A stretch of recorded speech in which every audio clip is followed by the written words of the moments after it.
During a heavy snowstorm in Oakwood, Sammy Brown was asked to look after a boy named Lucas while his parents were away. They offered her $300 for the job. It was a Saturday night when everything happened.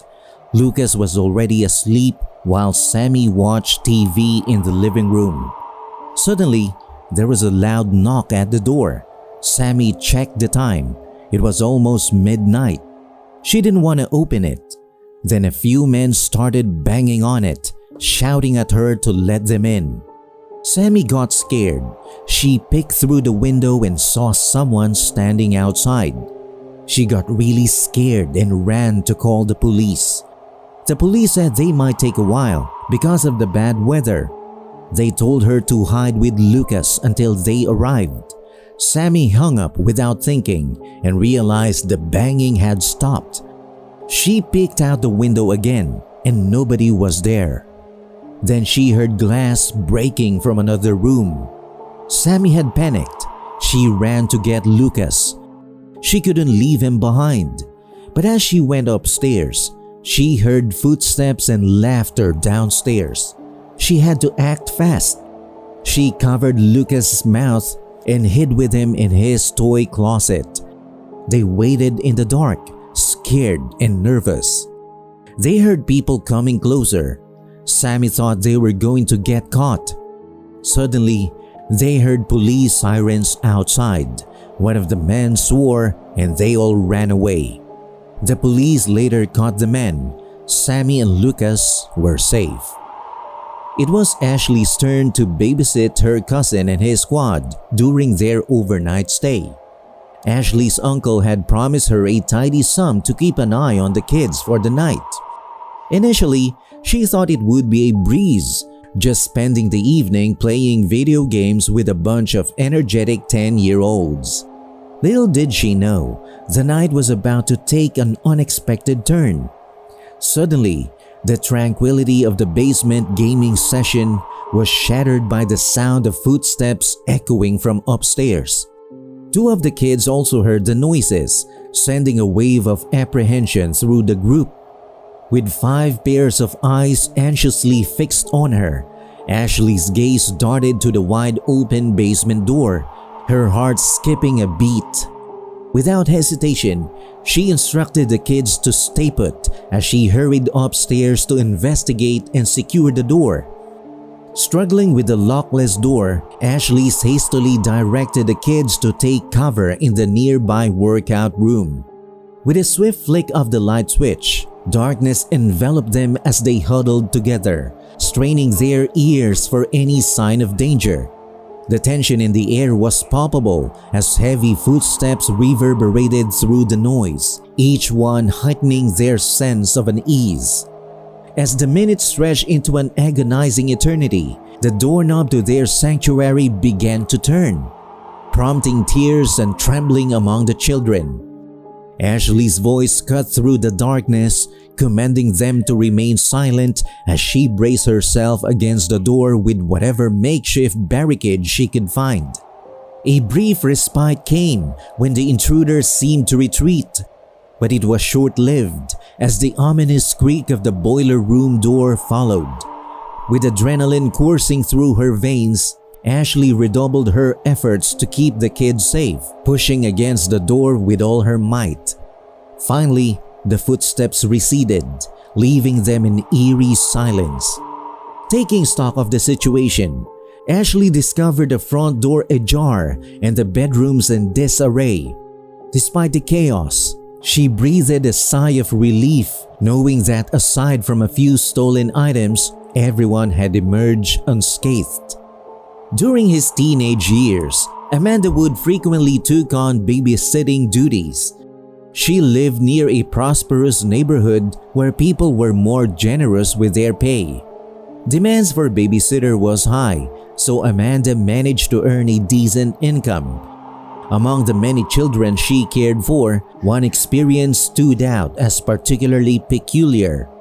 When Amanda met Lawrence, she immediately sensed something off about the 12-year-old. Though some might argue he was old enough to be left alone, His parents insisted on overnight supervision, citing Lawrence's occasional odd behavior.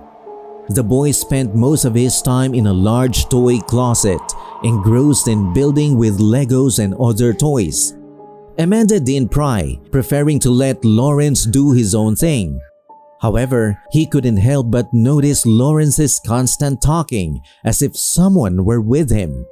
After some leftovers from the fridge, Lawrence returned to his closet until Amanda prompted him to sleep. As Amanda drifted off, she was awakened by sounds of toys clattering in the closet.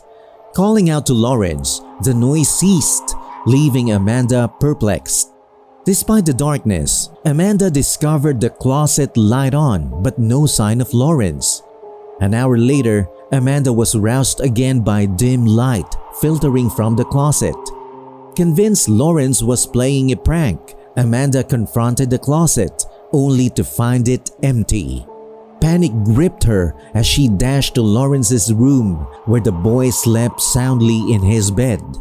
Locking the door, Amanda lay on the floor, seeking solace in proximity to another person.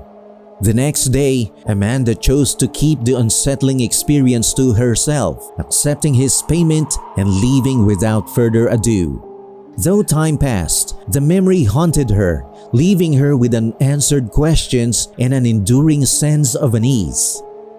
At 15, Rachel McLaren found herself still babysitting, as she hadn't landed a proper job yet. One terrifying experience stood out among the rest. She was tasked with babysitting a boy named Mickey. Together, they ventured into the woods behind his house with his dog. Suddenly, the dog halted, alert with ears perked and paw raised. It began barking frantically, pulling at its leash. Sensing danger, Rachel urged Mickey to head back home. She struggled to control the agitated dog and then noticed what had triggered its reaction. A man standing beyond a large tree, staring directly at them. Rachel shouted at the man, asking if he needed assistance. Without a word, he turned and disappeared into the woods, leaving Rachel thoroughly unnerved. With the dog now calm, they resumed their journey back. However, the tranquility was short-lived as the dog once again became agitated. Suggesting a presence behind them, Rachel feared the man might be following them but refrained from unleashing the dog, wary of the consequences. Throughout the walk back, Rachel remained vigilant, avoiding looking back and hastening their pace. Upon reaching the house, she conducted a thorough check to ensure they weren't being pursued. Despite her efforts to distract herself and Mickey with a game of Mario Kart, their peace was shattered by noises outside. Investigating, Rachel discovered a green bucket knocked over on the patio, seemingly by something more substantial than a small animal. With the dogs barking escalating and strange noises persisting, Rachel's concern deepened. She decided to arm herself with Mickey's father's hunting rifle, feeling the need for protection. Spotting the man lurking outside, she brandished the gun as a deterrent.